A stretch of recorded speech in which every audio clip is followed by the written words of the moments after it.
안녕하세요. 하나님의 깊은 지혜와 사랑을 나누는 시간입니다. 분주한 일상 속에서도 잠시 멈추어 영원한 진리의 말씀에 귀 기울이는 모든 분들의 삶에 평안이 가득하기를 소망합니다. 이 말씀을 듣기 전 잠시 시간을 내어 구독과 좋아요를 눌러주시면 이 귀한 복음이 더 많은 영혼에게 닿는데 큰 힘이 됩니다. 여러분의 작은 손길이 하나님의 나라를 확장하는 귀한 도구가 될 것입니다. 참여해주시는 모든 분들께 하나님의 축복이 함께하기를 기도합니다. 오늘 우리는 사도행전의 세계로 함께 떠나보려 합니다.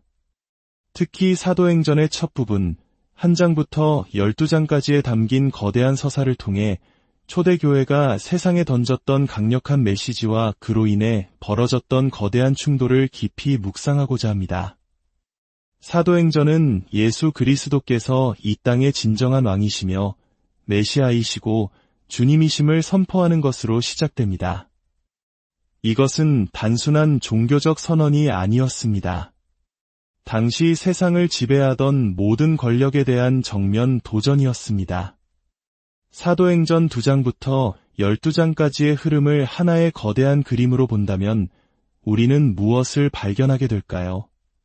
바로 예수님이 왕으로, 메시아로, 온 세상의 주인으로 선포되는 소리가 점점 더 크게 울려 퍼지는 것을 보게 됩니다. 그리고 이 선포는 필연적으로 기존의 권력과 충돌을 일으킵니다.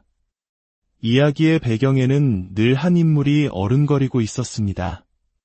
바로 헤롯 왕입니다. 그는 스스로를 유대인의 왕이라 칭하는 자였습니다.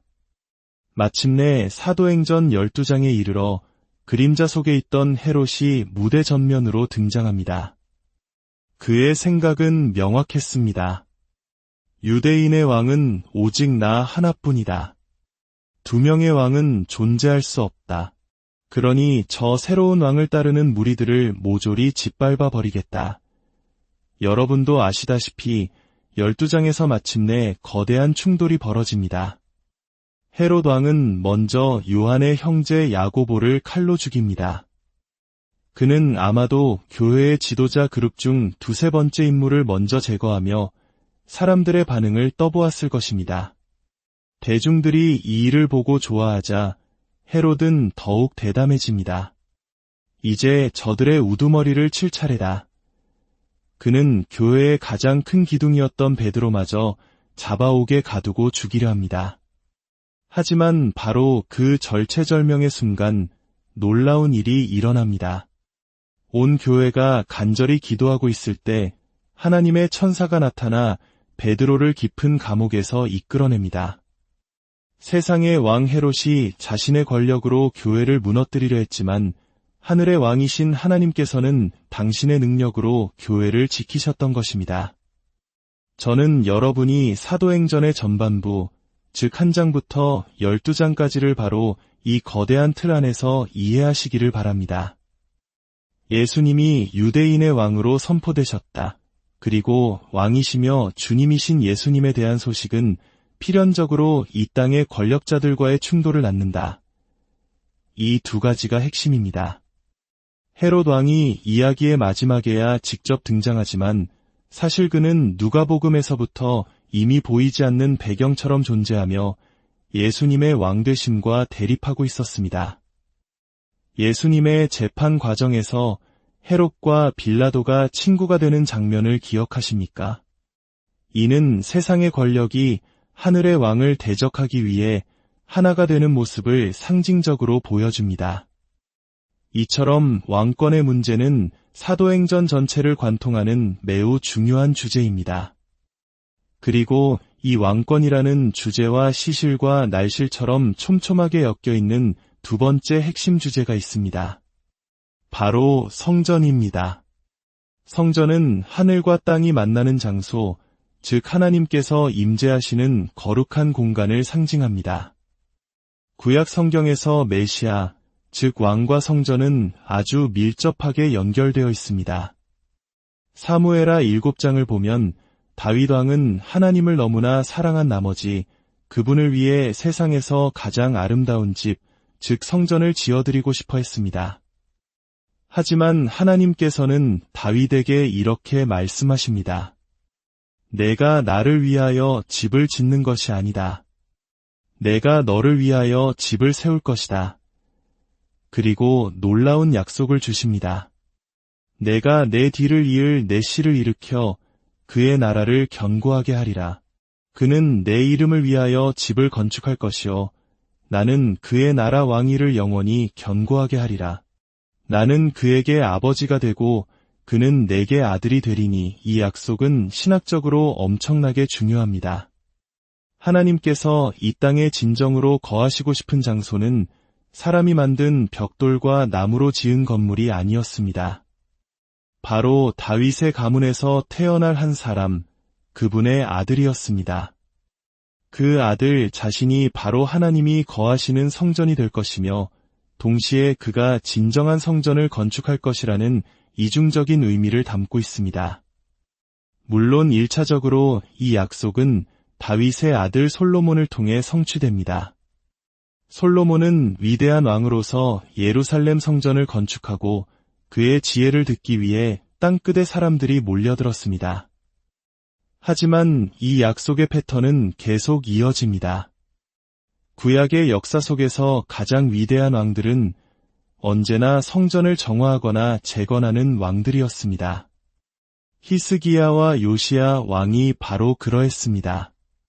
바벨론 포로기 이후 이스라엘 백성들은 예루살렘으로 돌아와 두 번째 성전을 지었지만 그들에게는 풀리지 않는 깊은 영적 갈증이 있었습니다. 이것이 정말 하나님이 약속하신 새로운 성전인가? 왜냐하면 에스겔서에 기록된 것처럼 바벨론 침공 때 하나님의 영광, 즉 세키나가 성전을 떠나간 이후 그 영광이 다시 성전으로 돌아왔다는 기록이 어디에도 없었기 때문입니다. 말라기 선지자는 주님께서 다시 그의 성전에 임하실 것이라 예언했지만 이사야 66장에서는 하늘은 나의 보좌여 땅은 나의 발판이니 너희가 나를 위하여 무슨 집을 지으랴라고 말씀하시며 어쩌면 인간이 하나님을 위한 물리적인 집을 짓는다는 생각 자체가 착각이었을지 모른다는 질문을 던지기도 합니다. 이러한 오랜 기다림과 신학적 긴장감 속에서 사도행전 2장은 충격적인 선언을 합니다. 이제 예수 그리스도와 그를 믿는 공동체, 즉 교회가 바로 하늘과 땅이 만나는 새로운 성전이라는 것입니다. 이것은 예루살렘에 있는 기존의 돌성전과 심각한 문제를 일으킬 수밖에 없는 선언이었습니다. 바로 이 두 가지 거대한 주제, 즉 예수님의 왕 되심과 교회의 새로운 성전됨이라는 두 기둥 안에서 사도행전의 이야기는 복음서의 이야기처럼 환영, 도전, 경고라는 세 가지 패턴으로 전개됩니다. 하나님 나라에 대한 환영, 그리고 그 나라의 백성이 되는 새로운 공동체의 탄생. 당신은 이 도전에 응할 준비가 되었는가? 라는 하나님 나라의 도전. 그리고 만약 이 부르심을 진지하게 받아들이지 않는다면 어떻게 될 것인가? 라는 경고. 이제 사도행전 2장 후반부터 11장까지를 세 부분으로 나누어 살펴보겠습니다. 이 구조를 하나의 아름다운 아치형 건축물로 상상해 보십시오. 양쪽 끝에는 1대 2장과 12장이 기둥처럼 서 있고 그 아치의 중심, 가장 높은 곳을 바치고 있는 핵심 돌이 바로 스데반의 순교 사건입니다. 아치의 첫 번째 부분은 2장 37절부터 6장 7절까지로 대안적 성전으로서의 교회를 보여줍니다. 그리고 아치의 중심부, 즉 6장 8절부터 8장 3절까지는 스데반, 그리고 옛 성전에 대한 심판을 다룹니다.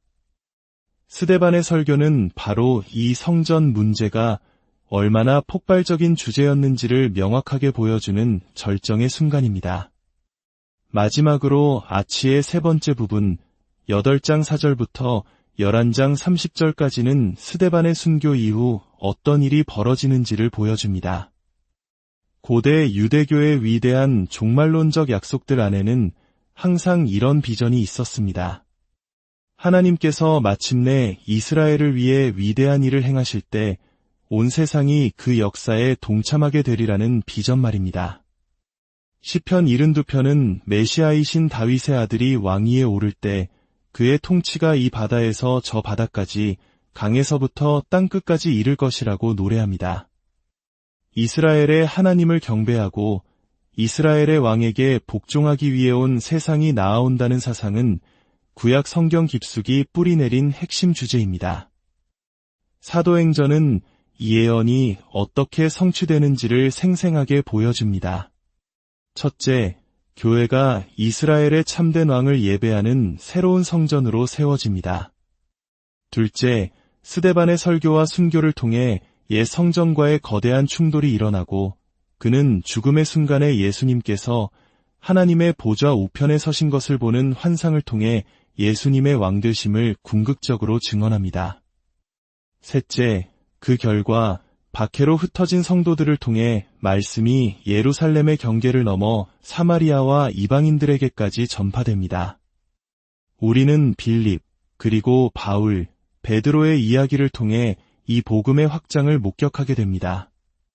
사랑하는 성도 여러분, 오늘 이 말씀을 통해 우리 자신이 바로 하나님께서 거하시는 거룩한 성전임을 다시 한번 깨닫게 됩니다. 우리의 삶은 세상의 왕 앞에서 예수 그리스도만이 참된 왕이심을 선포하는 증인의 삶입니다. 때로는 헤롯과 같은 세상의 권력이 우리를 위협하고 넘어뜨리려 할지라도 하늘의 왕이신 하나님께서 우리와 함께 하시며 그의 교회를 친히 지키시고 보호하심을 믿으시기 바랍니다. 여러분의 삶이 세상의 권세 앞에 담대히 서는 하나님의 자녀의 삶이 되기를, 그리고 여러분이 걷는 모든 걸음이 하나님의 나라를 이 땅에 이루는 거룩한 발걸음이 되기를 주님의 이름으로 축복하고 기도합니다.